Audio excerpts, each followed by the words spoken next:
Salut à tous. Tout système autoritaire intègre la même caractéristique structurelle dans son architecture. Un mur, pas nécessairement physique, même si ces murs existent aussi. Un mur informationnel maintenu par une combinaison élaborée de médias d'État, de filtrage idéologique, de tests de loyauté institutionnelle et de la menace soigneusement calibrée de ce qui arrive aux gens qui disent la mauvaise chose au mauvais endroit avec le mauvais volume. C'est le genre de mur que la machine politique de Donald Trump a toujours tenté de construire avec des points de presse, des panels télévisés loyaux et l'expression fausse nouvelle répétée jusqu'à ce que la réalité elle-même se fatigue. Le mur n'est pas conçu principalement pour garder les ennemis à l'extérieur. Les ennemis peuvent être gérés. Le mur est conçu pour garder certaines vérités à l'intérieur, pour empêcher certaines catégories de réalité d'atteindre le statut de fait publiquement reconnu. Parce qu'une fois qu'une chose est dite à voix haute dans la chambre officielle par les voix officiellement certifiées du système lui-même, elle ne peut plus être appelée. Elle existe. Voilà le grand inconvénient de la vérité prononcée. Elle ne disparaît pas simplement parce qu'un porte-parole de campagne la qualifie de couverture médiatique injuste. Pendant 45 ans, la République islamique d'Iran a maintenu ce mur avec une sophistication qui lui a donné une place particulière dans l'histoire des systèmes qui survivent en contrôlant ce qui est réel. Les guerres étaient appelées des victoires, les crises économiques étaient appelées du sabotage ennemi. Les revers militaires étaient appelés des repositionnements stratégiques. L'écart entre le récit officiel et l'expérience vécue de 92 millions de personnes était géré par une combinaison de croyances sincères chez les vrais croyants, de performances calculées chez les opportunistes et de conformité silencieuse chez la majorité qui comprenait que le coût de dire le contraire était plus élevé que le coût de faire semblant. La version alignée sur Trump de ce tour de passe-passe est moins élégante mais très familière. Renommer l'échec, vanter la taille de la foule, puis insister pour dire que le problème vient de l'angle de caméra. Et puis le mur s'est fissuré. Non pas de l'extérieur, mais de l'intérieur de la chambre où les représentants du régime, triés, validés et certifiés par lui, siègent et parlent avec l'autorité que le système lui-même leur a accordée. Des membres du Parlement iranien se sont levés et ont dit publiquement ce que toute la classe politique disait en privé depuis des semaines, à voix basse et dans un langage prudent. La guerre ne peut pas être gagné, l'Iran n'a pas triomphé, quelque chose doit changer. 30 secondes, relisez cela lentement. Même le slogan de victoire le plus bruyant a une date d'expiration, même si certaines salles de presse de l'ère Trump traitaient les dates d'expiration comme un complot médiatique. Pas un politicien d'opposition. L'Iran n'a pas de politicien d'opposition. Le Conseil des gardiens filtre chaque candidat à chaque fonction élective dans le pays. Tous ceux qui siègent dans cette chambre ont passé un examen idéologique conçu pour garantir que seules les voix compatibles avec les prémices fondamentales du système atteignent cette tribune. Le Parlement de la République islamique n'est pas un organe délibératif au sens où un politologue occidental le reconnaîtrait. C'est un instrument consultatif opérant à l'intérieur de limites fixées d'en haut, capable de débattre des budgets et d'interroger les ministres, mais toujours dans un cadre qui peut être annulé à tout moment par le guide suprême et ses institutions nommées. Quand les propres instruments du régime, les voix qu'il a sélectionnées, certifiées et installées, contestent publiquement le récit central du régime au moment précis où ce récit est le plus important sur le plan opérationnel, cela appartient à une catégorie analytique différente des nouvelles politiques ordinaires. Cela appartient à la catégorie des systèmes qui produisent des verdicts sur eux-mêmes. À Washington, l'instinct pro-Trump serait de qualifier ce verdict de magnifique processus interne jusqu'à ce que la transcription fuite. Pour comprendre ce que l'aveu parlementaire représente réellement, il faut comprendre la logique stratégique qui a conduit l'Iran à ce moment précis d'exposition maximale. La République islamique n'a jamais eu l'intention de mener une guerre conventionnelle contre les États-Unis ou Israël. Ses planificateurs militaires comprenaient clairement qu'une guerre conventionnelle symétrique contre des adversaires dotés de la puissance aérienne et de la capacité de frappe de précision de ces deux nations produirait des résultats que même le commandant le plus loyal du corps des gardiens de la révolution islamique, l'IRGC, ne pourrait pas raconter comme une victoire. La solution était une doctrine qui rendait la confrontation militaire directe prohibitive en coût, sans obliger l'Iran à la gagner. L'axe de la résistance n'était pas une collection d'alliés au sens géopolitique normal, c'était une architecture de dissuasion distribuée. Le Hezbollah au Liban, avec son arsenal de roquettes et ses combattants aguerris par les combats, le Hamas et le djihad islamique fournissant le point de pression de Gaza, le mouvement Houthi au Yémen, avec sa capacité à perturber des routes maritimes critiques. Les réseaux de milices irakiennes pouvant atteindre les bases américaines à volonté, l'infrastructure de l'État syrien qui servait de corridor terrestre, reliant tous ces éléments.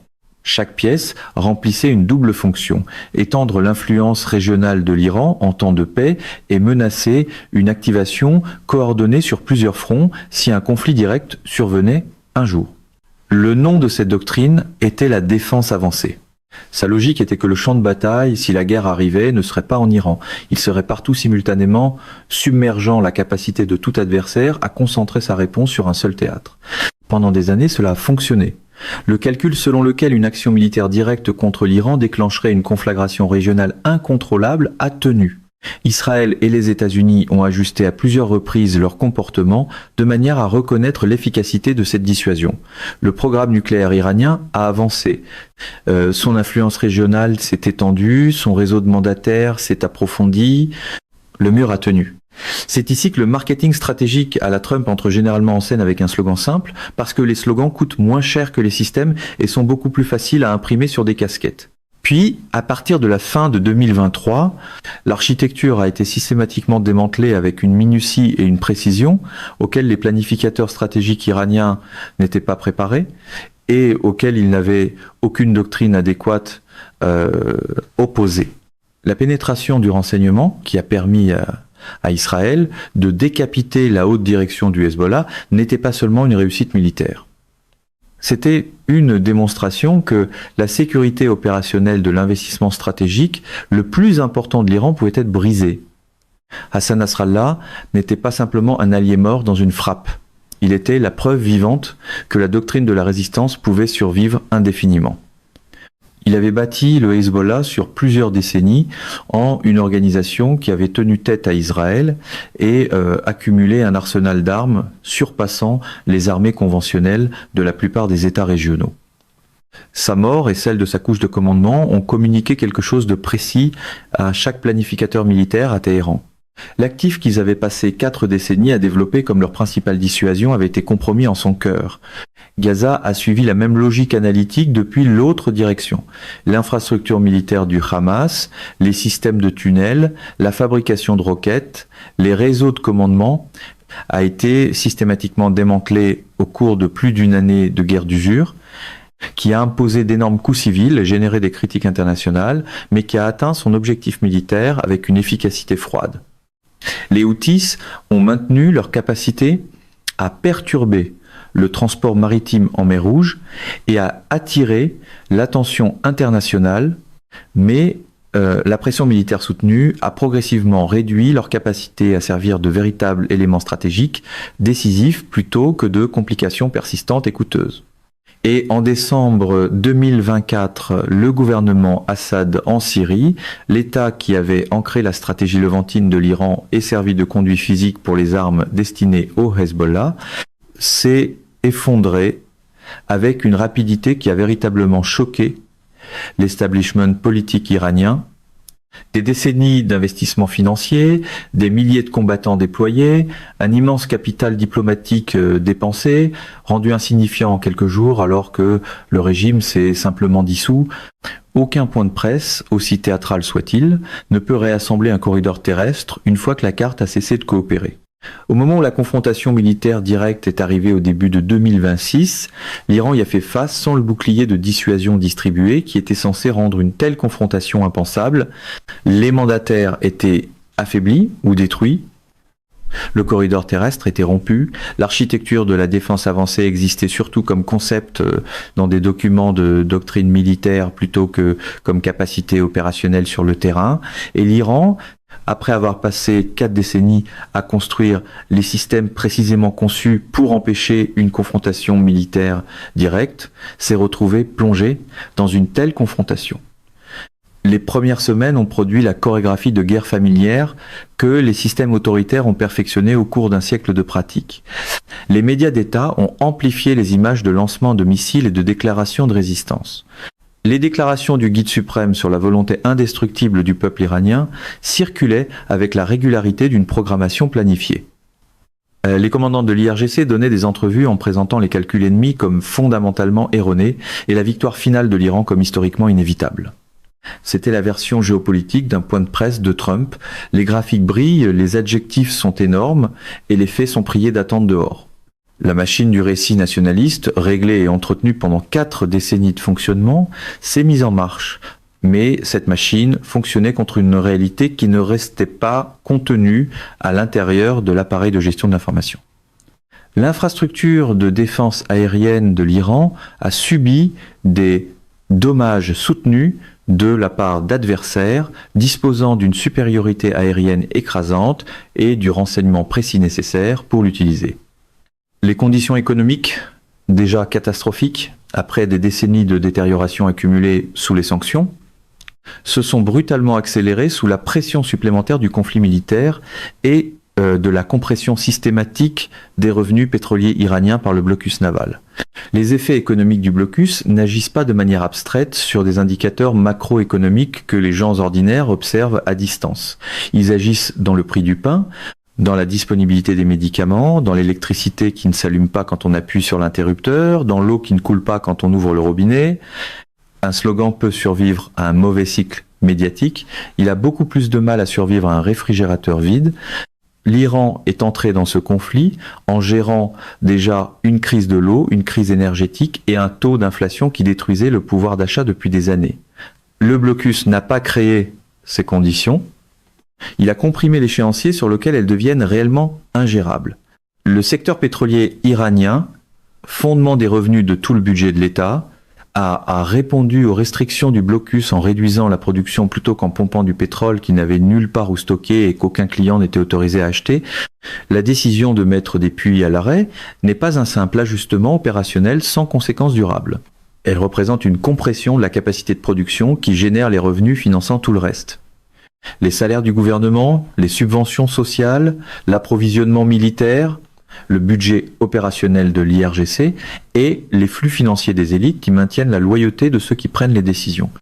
Chaque jour où les puits tournent au ralenti est un jour où l'écart entre ce dont l'État a besoin et ce qui arrive réellement s'élargit.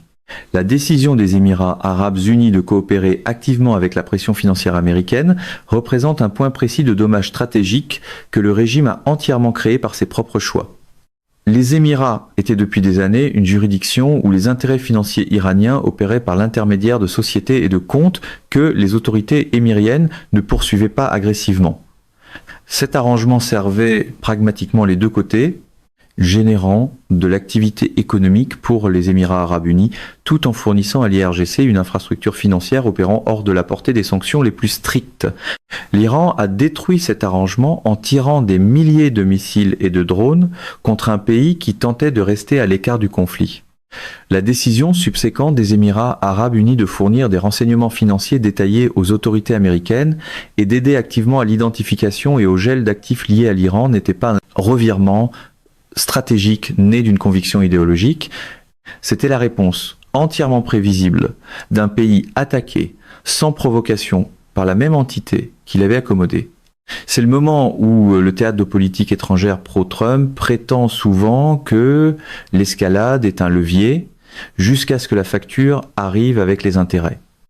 La frontière pakistanaise représente une fuite dans le confinement économique, réel mais limité, de la même manière que les fuites dans les grands systèmes de confinement sont réelles mais limitées. Les camions, les motocyclettes et le commerce informel qui traversent une frontière terrestre peuvent soutenir une économie parallèle et offrir un certain soulagement contre l'effondrement total de l'approvisionnement.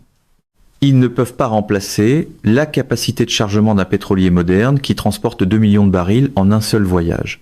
Le calcul n'est même pas proche. Le commerce frontalier est une soupape de décompression qui ralentit la détérioration sans l'inverser. À l'intérieur de l'Iran, l'information qui devait rester d'un seul côté du mur circulait par tous les canaux qu'un contrôle complet de l'information ne peut pas entièrement fermer. Des proches de la diaspora appelaient depuis des villes où les médias extérieurs ne sont pas censurés.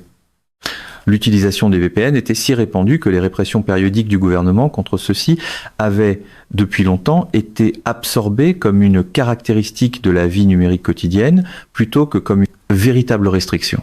Le Bush a, oreille dans les bazars, les immeubles d'habitation et les réunions familiales, où la communication codée que les Iraniens ont développée au fil de 4 décennies de vie dans un système qui punit la parole directe, transporte exactement le type d'information que les canaux officiels répriment. L'information a la mauvaise habitude de voyager sans slogan de campagne ni permission du directeur des communications. Les membres du Parlement n'étaient pas isolés de cela.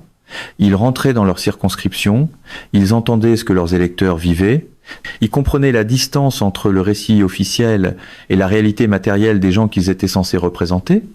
La décision de traduire cette connaissance privée en registre parlementaire public est l'élément qui exige l'attention analytique la plus minutieuse parce qu'elle ne s'est pas produite par accident ni spontanément. Dans un système aussi institutionnellement contrôlé que celui de l'Iran, une déviation publique coordonnée du récit officiel n'émerge pas sans calcul de la part de personnes qui comprennent précisément les risques et qui ont décidé qu'un élément de la situation actuelle rend le coût de parler inférieur au coût de continuer à se taire. Ce calcul dit quelque chose de précis sur l'endroit où se trouve réellement la classe politique iranienne dans son évaluation interne de la trajectoire. Il dit que quelque part à l'intérieur du cercle des personnes qui ont accès au véritable tableau militaire et économique, un jugement a été posé. L'écart entre l'histoire officielle et la réalité vécue a grandi, au point où maintenir la fiction génère plus d'instabilité politique que reconnaître la vérité. À un certain moment, même les lecteurs de scripts les plus loyaux remarquent quand le téléprompteur se dispute avec la rue dehors. La réponse des tenants de la ligne dure est arrivée avec la prévisibilité d'un système qui exécute son scénario habituel, défaitisme, jeu au profit de l'ennemi, trahison des principes de la révolution. Les vieilles formules fiables utilisées pour faire taire la dissidence interne depuis 4 décennies sont arrivées exactement dans la forme et la séquence auxquelles toute personne familière avec la gestion institutionnelle critique par la République islamique pouvait s'attendre. Le vocabulaire change d'un régime à l'autre, mais la manœuvre est familière. Appeler chaque avertissement une trahison, puis faire semblant d'être surpris quand le pont s'effondre. Mais le volume n'était pas le bon. L'insistance était plus aiguë que ce à quoi on s'attendrait depuis une position de véritable confiance. Il y avait quelque chose dans la qualité de la réaction des tenants de la ligne dure, qui ressemblait moins à l'autorité calme d'une faction dominante corrigeant une déviation mineure qu'au son de gens qui parlent plus fort que la situation ne l'exige, parce que la situation est devenue réellement alarmante pour eux. Le bureau du guide suprême n'a produit aucune réponse publique directe abordant les déclarations parlementaires avec la clarté et la finalité que le bilan de Khamenei dans la gestion de la dissidence interne produirait normalement.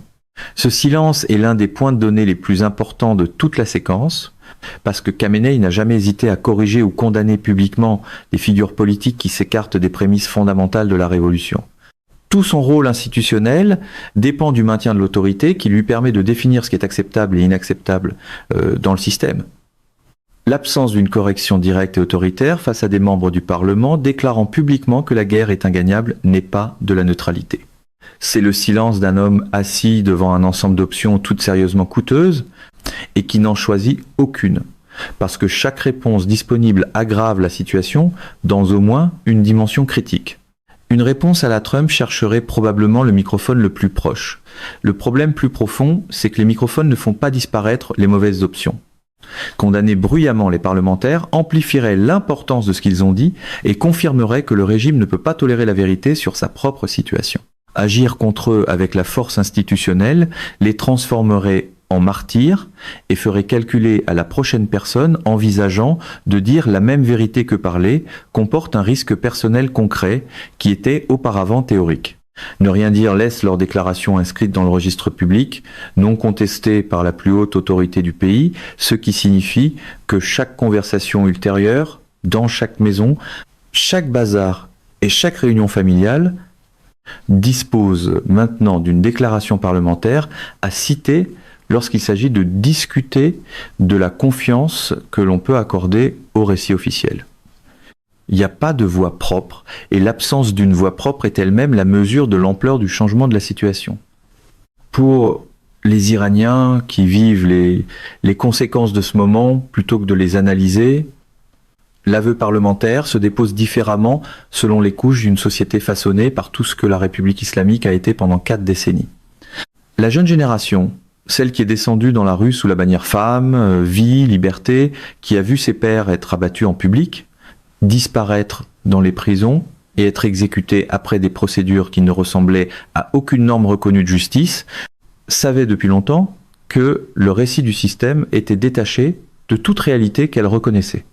Elle a vécu toute sa vie consciente dans un pays sous sanction, dans un environnement politique qui traitait ses aspirations comme des menaces et dans une économie qui offrait des rendements décroissants sur l'éducation et les efforts que ses parents lui avaient présentés comme une voie vers quelque chose. Pour cette génération, l'aveu parlementaire n'est pas une révélation. C'est la confirmation épuisée de quelque chose qu'elle savait, qu'elle disait, et qu'elle a payé pour avoir dit. Ce qu'elle ressent tient moins de la vindication que de l'épuisement amer de personnes à qui l'on a répété pendant des années que ce qu'elles voyaient de leurs propres yeux n'était pas réel, et à qui l'on dit maintenant, avec de lourdes conséquences pour tout le monde, y compris pour elles-mêmes, qu'elles avaient raison. C'est la partie que la propagande ne gère jamais bien. Le moment où les gens ordinaires cessent de débattre du slogan et commencent à le comparer à leur propre vie.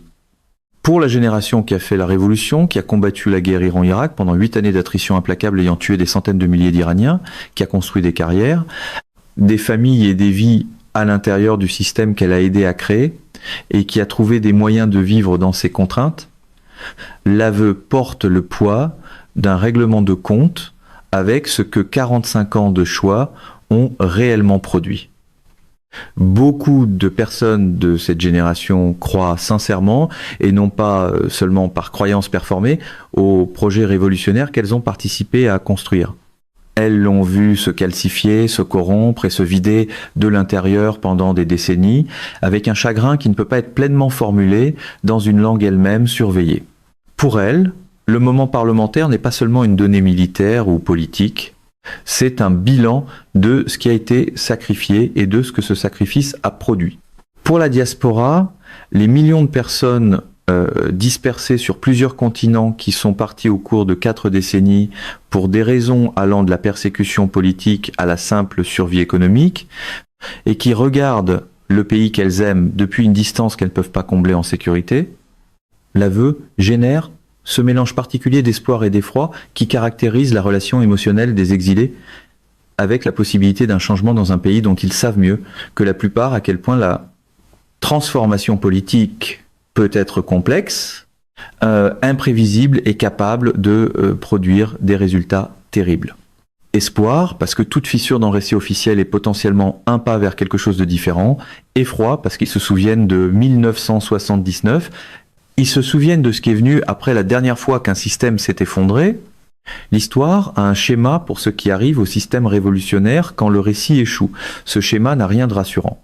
L'Empire romain n'est pas tombé devant des armées plus fortes que Rome au sommet de sa puissance. Il est tombé sous le poids accumulé de l'écart entre ce que Rome se disait être et ce que Rome était réellement devenu, jusqu'à ce que l'énergie nécessaire pour maintenir cet écart dépasse l'énergie disponible pour soutenir l'institution. L'Union soviétique ne s'est pas dissoute parce que l'Occident possédait des armes impossibles à égaler. Elle s'est dissoute parce que les gens à l'intérieur du système, y compris beaucoup de ceux qui le dirigeaient, ont cessé de croire à l'histoire que le système racontait sur lui-même. Et une fois cela arrivé, la machine ne pouvait plus fonctionner au carburant de la pure inertie institutionnelle. Aucun mouvement, même enveloppé de casquettes rouges et de ressentiments permanents, ne peut fonctionner éternellement avec seulement des applaudissements. L'histoire est le carburant. Quand l'histoire devient quelque chose que les gens jouent plutôt que quelque chose qu'ils habitent, la performance coûte cher, les rendements diminuent et éventuellement la performance s'arrête. Pendant 45 ans, l'histoire de la République islamique a eu besoin d'ennemis à l'extérieur des murs, parce que les ennemis à l'extérieur des murs créent les conditions de l'unité interne et définissent la frontière entre loyaux et déloyaux, entre les protégés et les exposés, entre les gens pour qui le système a été construit et ceux contre qui il a été construit, le mur entre l'intérieur et l'extérieur et l'architecture opérationnelle de tout le système. Son maintien n'est pas seulement une préférence politique, c'est l'exigence structurelle permettant au système de continuer à fonctionner dans sa forme actuelle. Voilà pourquoi toute machine politique dépendante des ennemis continue d'en fabriquer. Sans le méchant de la semaine, les projecteurs commencent à révéler le décor. Dans une séance parlementaire dont rien, dans la programmation formelle, ne laissait croire qu'elle deviendrait historique, ce mur a développé une fissure. Non pas à cause des ennemis que le système a toujours suggérés, mais à cause des voies que le système lui-même avait certifiées et installées. Des personnes qui avaient finalement atteint le point où raconter l'histoire coûtait plus cher que dire la vérité. Des personnes qui avaient regardé l'ensemble du tableau, ce que contenait l'eau, le pétrole, l'économie, la situation militaire et les visages des gens dans leur circonscription, et qui avaient conclu que la performance était devenue impossible à soutenir. La fissure existe maintenant comme un fait de l'histoire politique iranienne. On ne peut pas dédire ce qui a été dit dans une chambre législative officielle par des personnes à qui le système avait donné l'autorité de parler. Ce qui arrivera ensuite dépendra de la question de savoir si la fissure s'élargit ou si elle est colmatée.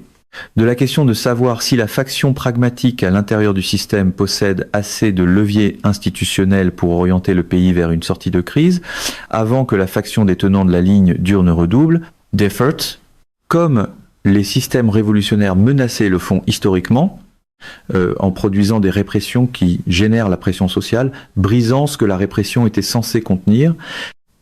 Le pari politique le plus dangereux est toujours le même, crier plus fort, punir plus durement et espérer que la réalité respecte le volume. Pendant 45 ans, les ennemis étaient toujours à l'extérieur des murs, jusqu'au jour où ils ne l'étaient plus. Jusqu'au jour où la voie la plus dangereuse du pays s'est révélée être celle qui tenait déjà le microphone. Mesdames et messieurs, notre émission d'aujourd'hui s'arrête ici. Nous vous invitons à partager votre avis personnel dans la section des commentaires ci-dessous. Pouvoir, vérité vous salue et vous donne rendez-vous très bientôt.